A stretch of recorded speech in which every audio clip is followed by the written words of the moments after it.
India's largest digital media network Suman టీవీతో చేతులు కలపండి. ఫ్రాంచైజ్ ద్వారా లోకల్ మీడియా పార్ట్నర్ అవ్వండి. సార్ నమస్తే సార్ గిరిబాబు గారు. నమస్తే సార్. సార్ గిరిబాబు గారు, ఒక 3 రకాల ఇన్వెస్ట్మెంట్ ఆప్షన్స్ గురించి డీటెయిల్గా తెలుసుకుందాం అనుకుంటున్నాను. పీపీఎఫ్ అంటే public provident fund, post office saving schemes, mutual funds. ఈ మూడింట్లో అసలు అంటే ఏ కేటగిరీ ఆఫ్ పీపుల్కి ఏదేది సూటబుల్ అవుతుంది, వీటిలో ఉన్న రిస్క్ ఏంటి, రివార్డ్ ఏంటి, రిటర్న్స్ ఏంటి? మంచి క్వశ్చన్ అడిగారండి. మనం ఎప్పుడు ఇన్వెస్ట్మెంట్ చేసినా దానికి ఒక బేసిక్ థంబ్ రూల్ ఉంటుంది, దానికి ఒక ఫార్ములా ఉంది. ఏంటంటే SLR అంటే సేఫ్టీ, లిక్విడిటీ, రిటర్న్స్. ఇప్పుడు మీరు అడిగిన 3 ప్రోడక్ట్స్ కూడా PPF, post office saving schemes and mutual funds, ఈ మూడిటికి కూడా దాని యొక్క పరిధిలో 3 సేఫ్టీ ఉంటాయి, లిక్విడిటీ ఉంటాయి, రిటర్న్స్ ఉంటుంది. ఈ మూడింటితో పాటుగా రిస్క్ అనేది కూడా అసోసియేట్ అయి ఉంటుంది. ఈ రిస్క్ అనేది మనం ఎలా దీనికి అసోసియేట్ అయి ఉంటుంది, ఈ SLR అనే కాన్సెప్ట్లో ఎలా వర్క్ అవుతాయి, ఎవరికి సూటబుల్ ఇవి చూద్దాం. ఇప్పుడు నార్మల్గా పీపీఎఫ్ అనగానే అందరికీ తెలుసు, పబ్లిక్ ప్రావిడెంట్ ఫండ్. ఇది చాలా ఓల్డెస్ట్ స్కీమ్ ఇండియాలో. 15 years లాక్ అయి ఉంటుంది. దీనికి ట్యాక్స్ బెనిఫిట్ కూడా ఉంటుంది. మీకు మధ్యలో విత్డ్రా చేయాలంటే 7 years తర్వాత లోన్ ఫెసిలిటీ కూడా ఉంటుంది ఇందులో. ఇది పీపీఎఫ్ స్టార్ట్ అయినప్పుడు 1970s, 80sలో మీకు వడ్డీ రేటు 12% కూడా ఉండేది అప్పట్లో. సో మీరు కాకపోతే ఒక డ్రాబ్యాక్ ఏంటంటే, మీకు వడ్డీ రేటు మీరు స్టార్ట్ చేసినప్పుడు ఏది ఉందో అదే కంటిన్యూ కాదు. ఈ వడ్డీ రేటు ప్రతి క్వార్టర్కి గవర్నమెంట్ ఆఫ్ ఇండియా అనౌన్స్ చేస్తూ ఉంటుంది. సో ప్రస్తుతం పీపీఎఫ్కి 7.1% ఉంది. అంటే మీరు కనుక ఒక పీపీఎఫ్ స్టార్ట్ చేసినప్పుడు, ఫర్ ఎగ్జాంపుల్ ఒక 10 years బ్యాక్ స్టార్ట్ చేస్తే 9% ఉండింది అనుకుందాం. ఆ సంవత్సరానికి 9% వస్తుంది. అదే మీరు కనుక ప్రతి నెల మీరు కట్టే వాయిదా నెల కడితే, మీరు బిఫోర్ 10th కడితే మీకు ఇంట్రెస్ట్ కూడా ఆ నెల మొత్తానికి వస్తుంది. ఆఫ్టర్ 10th కడితే ఆ నెలకు ఇంట్రెస్ట్ రాదు. సో అట్లా మనము ప్రాపర్ టైంలో ముందుగా కట్టుకుంటూ మ్యాక్సిమం 1.5 lakh సింగిల్ ఇండివిజువల్ అయితే, జాయింట్ అయితే 3 లక్షల వరకు ఇందులో ఇన్వెస్ట్ చేసుకోవచ్చు. ఇది 15 years లాక్ అయి ఉంటుంది. దీంట్లో నేను చెప్పిన సేఫ్టీ, లిక్విడిటీ, రిటర్న్స్ ఈ 3 తీసుకుంటే లిక్విడిటీ ఉండదు ఇందులో. అంటే మీరు ఖచ్చితంగా 15 సంవత్సరాలు ఉండాల్సిందే. మీకు మధ్యలో కావాలంటే 7 years తర్వాత లోన్ దొరుకుతుంది, అంతేగాని 7 years ముందు రాదు. కానీ రిటర్న్స్ స్థిరంగా ఉంటాయి అండ్ ఎటువంటి నష్టభయం ఉండదు, మార్కెట్ లింక్ ఉండదు, స్టాక్ మార్కెట్ అలాంటి వాటి లింక్ ఉండదు. ప్రభుత్వ పథకం కాబట్టి మీకు అన్ని విధాలుగా సేఫ్టీ ఉంటుంది, కానీ లిక్విడిటీ ఉండదని చెప్పినట్టుగా. రిటర్న్స్ కూడా 7.1% ఇవాళ ఉంది అంటే పోను కొంచెం తగ్గే అవకాశాలు ఉంటాయి. మేబీ 6.5, 6 వరకు కూడా ఎక్స్పెక్ట్ చేయొచ్చు ఓవర్ పీరియడ్ ఆఫ్ టైం. ఇది పీపీఎఫ్. ఇది అయిపోయిన తర్వాత post office saving schemes. Post ఆఫీస్లో మీకు చాలా రకాలు ఉంటాయి. పెద్దల పొదుపు పథకం అంటే సీనియర్ సిటిజన్ సేవింగ్ స్కీమ్ ఉంటుంది. ఇది అన్నిటికంటే హైయెస్ట్ రిటర్న్ ఇస్తుంది. ఎందుకంటే అది ఎవరైతే సీనియర్ సిటిజన్స్ ఉంటారో వాళ్ళకు మాత్రమే ఉద్దేశించబడిన పథకం ఇది. సో ఇందులో పెట్టుబడి పెడితే మీకు నార్మల్ సిటిజన్స్కి ఇచ్చే ఇంట్రెస్ట్ కంటే ఒక 0.5% ఎక్స్ట్రా ఇస్తారు మీకు. అట్ ద సేమ్ టైం దీనికి కూడా లాక్-ఇన్ ఉంటుంది, ఎప్పుడు పడితే అప్పుడు తీయలేరు. సో ఇది కూడా లిక్విడిటీ పరంగా తీసుకుంటే మనము ఈ డబ్బులు ఎప్పుడు కావాలి, ఎన్ని సంవత్సరాలు కావాలి అని ముందే మీరు ప్లాన్ చేసుకుంటే ఇన్వెస్ట్ చేయొచ్చు. పీపీఎఫ్ కూడా 15 సంవత్సరాలు లాక్-ఇన్ అంటే 15 సంవత్సరాల వరకు ఉంటాను అనుకుంటే పెట్టండి. లేదు నాకు తర్వాత అక్కర్లేదంటే extend up to 20 years, 25 years in PPF. అలాగే ఇందులో కూడా అంతే. So senior citizen saving scheme. దాని తర్వాత చాలా popular scheme MIS plus RD. MIS అంటే మనము పోస్ట్ ఆఫీస్లో మంత్లీ ఇన్కమ్ స్కీమ్లో ఒక 5 ఏళ్ల పాటు లాక్ చేసి పెట్టేస్తాం. ఆ వచ్చే మంత్లీ ఇన్కమ్ని RD కన్వర్ట్ చేస్తారు. MIS ప్లస్ RD అంటారు దీన్ని. ఒకనొక టైంలో మీరు ఈ మ్యూచువల్ ఫండ్స్ ఇవన్నీ పాపులర్ అయిన టైంలో, అంటే 2000 ముందు 1990s, 2000లో చాలా పాపులర్. ఆ టైంలోనే మీకు MISతో దగ్గర 8-9% ఇంట్రెస్ట్ వచ్చేది. దాన్ని RD కన్వర్ట్ చేస్తే అక్కడ కాంపౌండింగ్ అయ్యేది. మళ్ళీ ఓవరాల్గా 12-13% కూడా వర్కౌట్ అయిన రోజులు ఉన్నాయి.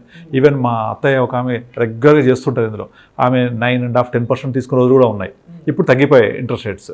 సో దీంట్లో సేఫ్టీ పరంగా చూసుకుంటే 100% సేఫ్, ఎటువంటి నష్టమే ఉండదు. Liquidity 5 years lock-in. ఇది ముందుగా మనం అర్థం చేసుకోవాలి. లిక్విడిటీ ఏంటి, నాకు 5 years లాక్-ఇన్. దాని తర్వాత వచ్చే రిటర్న్స్ ఏంటి, ఒక స్థిర ఆదాయంగా ఉంటాయి. ఎంత వస్తే ముందే మనకు తెలుసు. అది MIS ప్లస్ RD, తర్వాత సీనియర్ సిటిజన్ సేవింగ్ స్కీము, అలాగే టర్మ్ డిపాజిట్స్. టర్మ్ డిపాజిట్స్ అంటే ఒక పర్టికులర్ టర్మ్కి డిపాజిట్ చేస్తాం మనం. అంటే అది 1 year, 2 year, 3 years డిపాజిట్స్ ఉంటాయి అన్నమాట. ఆ డిపాజిట్ పీరియడ్ ప్రకారంగా ఇంట్రెస్ట్ రేట్స్ కూడా వాళ్ళు పోస్ట్ ఆఫీస్ వాళ్ళు నిర్దేశిస్తారు. ఆ ప్రకారంగా ఆ పీరియడ్ అయిపోయాక ఆ ఇంట్రెస్ట్ మనకు మెచ్యూరిటీ లాగా ఇస్తారనమాట. సో ఇవి పోస్ట్ ఆఫీస్ ఉండే వివిధ పథకాలు. సో ఇవన్నీ కూడా ఇంట్రెస్ట్ రేట్కి అసైన్ అయ్యి ఉంటాయి. మనం ఈరోజు ఎంత ఇంట్రెస్ట్ రేట్ తీసుకున్నామో అదే ఇంట్రెస్ట్ రేటు మెచ్యూరిటీలో ఇస్తాడు. ఇవి కాకుండా ఇంకొక మంచి పాపులర్ పథకం ఉంది పోస్ట్ ఆఫీస్. ఏంటది? ఒకప్పుడు ఇందిరా వికాస్ పత్ర, కిసాన్ వికాస్ పత్ర ఉండేవి. అందులో ఇందిరా వికాస్ పత్ర లేదు, ఇప్పుడు కిసాన్ వికాస్ పత్ర, కేవీపీ అంటారు. ఈ కేవీపీ ఇప్పుడు 112 నెలలకు డబల్, 112 మంత్స్కి డబల్. ఇప్పుడు ఇది ఇంట్రెస్ట్ రేట్ మనం తీసుకుంటే 7.3, 7.4 అలా వర్కౌట్ అవుతుంది. Definitely after the specific period you'll get the money double. So ఒకప్పుడు ఇది 5 yearsకి డబల్ అయిన రోజులు కూడా ఉన్నాయి. 1990sలో చాలామంది ఎవ్రీ 5 yearsకి డబల్ అయ్యేలాగా ప్రతి నెల ఒక్కొక్క బాండ్ కొనుక్కుంటూ పోతారు. మా ఫాదర్ కొనేవాళ్ళు అట్లా. So every month compulsory 500 rupees పెట్టి ఒక బాండ్ కొనేవాళ్ళు. 5 years తర్వాత మెచ్యూరిటీ డబల్ వస్తుంది. మళ్ళీ ఇంకోటి తీసుకునేవాళ్ళు. అట్లా ప్రతి నెల వాళ్ళకు ఒక మెచ్యూరిటీ వచ్చేలాగా ప్లాన్ చేసిన వాళ్ళు చాలామంది ఉన్నారు. సో చాలా మంచి పథకం. కాకపోతే ఇప్పుడు 112 నెలలు అయ్యేసరికి చాలా లెంతీ అయిపోయింది. ఇన్ఫ్లేషన్ ప్రకారం చూసుకుంటే మనీ కూడా మనకు పెద్దగా వర్కౌట్ అవ్వదు. ఎందుకంటే 10 years తర్వాత డబుల్ అవుతాయి. ఇవాళ ఖర్చులు 10 years తర్వాత ట్రిపుల్ అవుతున్నాయి. వస్తువులు ధరలు పెరిగిపోతున్నాయి. కనుక ఎట్టి పరిస్థితుల్లో అది అంతగా ఫీజిబుల్ అనిపించట్లేదు. అందుకనే చాలామంది ఈ రోజుల్లో మ్యూచువల్ ఫండ్ వైపు వస్తున్నారు. మ్యూచువల్ ఫండ్స్ మొత్తం industry volume in the year 2004 less than 50,000 crores ఉండేది. 2008లో 1,00,000 కోట్లు ఉండేది ఇండస్ట్రీ, మ్యూచువల్ ఫండ్ ఇండస్ట్రీ. ఇవాళ 47 లక్షల కోట్లకు వెళ్ళిపోయింది. ఎంత ఫాస్ట్ గ్రోయింగ్ చూడండి. కారణం ఏంటంటే ఎప్పుడైతే ఒక ఎకానమీలో ఇంట్రెస్ట్ రేట్స్ తగ్గుతూ ఉంటాయో అప్పుడు ఎకానమీ గ్రో అవుతూ ఉంటుంది. ఎకానమీ గ్రో అవుతే మార్కెట్స్ గ్రో అవుతూ ఉంటాయి. మార్కెట్స్ గ్రో అవుతే ఆ ప్రకారంగా మనం అందులో కనుక రిలేటెడ్ ఇన్వెస్ట్మెంట్ చేస్తే మనకు రిటర్న్స్ కూడా అలాగే ఉంటాయి. సో మనకు ఏ స్టాక్స్ కొనాలో తెలియదు, ఎప్పుడు కొనాలో తెలియదు, ఎప్పుడు అమ్మాలో తెలియదు. అలాంటి వాళ్ళ కోసం mutual funds the best option. So మీరు 20 years హిస్టరీ తీసుకుంటే స్టాక్ మార్కెట్లో మంచి మంచి స్టాక్స్ ఏవైతే మనం చెప్తామో హెచ్డిఎఫ్సి బ్యాంక్, ఇన్ఫోసిస్, ఇవన్నీ కూడా యాన్యువల్ సిఏజిఆర్ ఎంత ఉంటుంది? 24-25% ఉంటుంది యాన్యువల్ సిఏజిఆర్. ఇలాంటివి మనం హార్డ్లీ ఒక 10-15 కంపెనీస్ మనం లెక్క పెట్టచ్చు. కానీ మ్యూచువల్ ఫండ్స్ అదే 25 ఉన్న మ్యూచువల్ ఫండ్స్ ఏవైతే ఉన్నాయో దాదాపుగా ప్రతి mutual fund more than 20% generate చేసింది లాస్ట్ 25 yearsలో. అదే స్టాక్స్ తీసుకుంటే అన్ని స్టాక్స్ జనరేట్ చేయలే. అప్పటి నుంచి ఇప్పటిదాకా ఒక 1000 స్టాక్స్ ఉన్నాయనుకుంటే గట్టిగా ఒక 20 స్టాక్స్ కూడా మీకు ఈ సిఏజిఆర్ జనరేట్ చేయలేదు. కానీ మ్యూచువల్ ఫండ్స్ అప్పటి నుంచి ఉన్న ప్రతి mutual fund more than 20% generate చేసింది. కనుకనే అందరు ఇప్పుడు మ్యూచువల్ ఫండ్ వైపు వస్తున్నారు. ఇక్కడ same SLR concept, safety, liquidity, returns. So safety అనుకుంటే మ్యూచువల్ ఫండ్స్ అన్నీ కూడా 100% సేఫ్. అయితే ఇక్కడ సేఫ్ అంటే ఏంటి? Subject to market risk.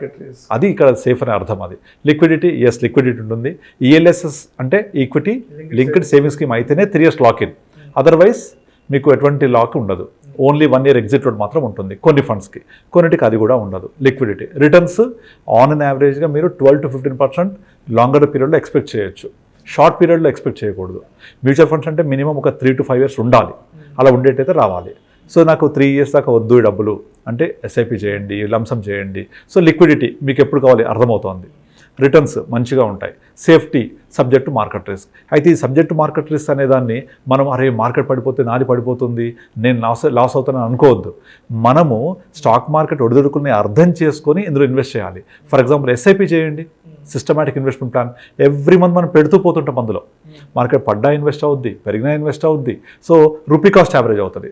So over a period of time compounding factor అవ్వడానికి కూడా చాలా స్కోప్ ఉంటుంది. కనుకనే చాలామంది ఎవరైతే 25 years బ్యాక్ 15% ఎంజాయ్ చేశారో ఎఫ్డీస్లో వాటిలలో వాళ్ళందరూ ఇప్పుడు ఇటువైపు వస్తున్నారు. So 15% is a very very very good rate of return. So returns పరంగా 15% జనరేట్ చేస్తూ మార్కెట్ ఒడిదుడుకుని అర్థం చేసుకొని ఈ fund, for example small cap అనుకోండి, నేను 5 years ప్లస్ ఉండాలి. మిడ్ క్యాప్ అనుకోండి 3 years ప్లస్ ఉండాలి. అదే నాకు అంత పీరియడ్ అవసరం లేదు, అంత వోలటిలిటీ అక్కర్లేదంటే బ్యాలెన్స్ ఫండ్స్ ఉంటాయి, బ్యాలెన్స్ అడ్వాంటేజ్ ఫండ్స్ ఉంటాయి. నాకు అది కూడా వద్దు అంటే డెట్ ఫండ్స్ ఉంటాయి. ఇలా మనకి ఏది కావాలనుకుంటే ఆ కేటగిరీ ఆఫ్ ఫండ్స్ ఎంచుకోవాలి. Debt funds, balance funds, equity funds. Balance funds అంటే ఈక్విటీ ప్లస్ డెట్ కాంబినేషన్లో ఉంటాయి. సో ఇది అందరికీ చాలామందికి సూటబుల్గా ఉంటాయి. సో మనం ఇప్పుడు పెద్దవాళ్ళతో మాట్లాడేటప్పుడు, సీనియర్ సిటిజన్స్తో మాట్లాడేటప్పుడు మనం మ్యూచువల్ ఫండ్స్ అడ్వైస్ చేయలేము వాళ్ళకు, ఎందుకంటే వాళ్ళకు సడన్గా డబ్బులు అవసరం ఉండొచ్చు. సో అందుకే వాళ్ళకు పోస్ట్ ఆఫీస్ లాంటి టర్మ్ డిపాజిట్స్, లేకపోతే పోస్ట్ ఆఫీస్ నార్మల్ డిపాజిట్స్ అలాంటివి సజెస్ట్ చేయొచ్చు. అదే యంగ్స్టర్స్ ఉన్నారు, వాళ్ళకి అవి సజెస్ట్ చేయకూడదు, ఎందుకంటే అవి ఇన్ఫ్లేషన్ బీట్ చేయవు. సో ఎప్పుడైనా సరే మనము చేసే ఇన్వెస్ట్మెంట్ సేఫ్టీ, లిక్విడిటీ, రిటర్న్స్తో పాటుగా ఇన్ఫ్లేషన్ బీటెడ్ రిటర్న్స్ ఉండాలి. అంటే మినిమం 6% ఇంట్రెస్ట్ అనుకుంటే, ఇన్ఫ్లేషన్ అనుకుంటే రిటర్న్స్ అనేవి మినిమం 12+ ఉండాలి. అది ఎక్కడెక్కడ వస్తుంది చూసుకొని అందులో ఇన్వెస్ట్ చేయాలి. సో దానికోసం ఏ ఫండ్స్ కొనాలి తెలియకపోతే అడ్వైజర్ని అప్రోచ్ అవ్వచ్చు. They will guide you properly as per your financial planning.